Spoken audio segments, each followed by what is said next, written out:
రాజమహేంద్రవరంలో భగత్ సింగ్ వర్ధంతిని నిర్వహించారు. నగరంలోని 5 బల్ల మార్కెట్ వద్ద భగత్ సింగ్, రాజగురు, సుఖదేవ్ చిత్రపటాలకు ప్రజా సంఘాల ఆధ్వర్యంలో నివాళులర్పించారు. స్వాతంత్ర ఉద్యమంలో వారి సేవలు స్మరించుకున్నారు.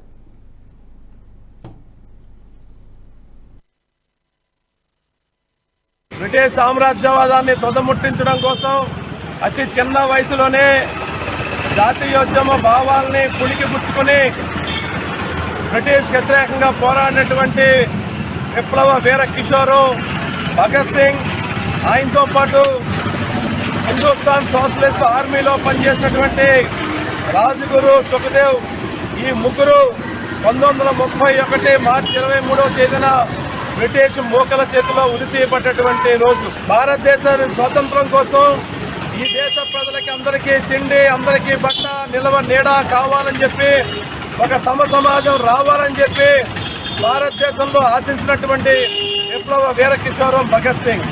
ఆయన ఉరి తీయడానికి ముందు ఆయన ప్రపంచంలో అప్పటికే మొట్టమొదటి కార్మిక వర్గ రాజ్యాన్ని ఏర్పాటు చేసినటువంటి రష్యన్ విప్లవ సారథి మహనీయుడు లెనిన్ చదువుతూ ఇవాళ ప్రపంచంలో సోషలిజం మాత్రమే ప్రజల్ని ఇట్లాంటి బానిస బంధనాల నుంచి విముక్తి చేయగలుగుతుందని చెప్పి విశ్వసించినటువంటి వ్యక్తి.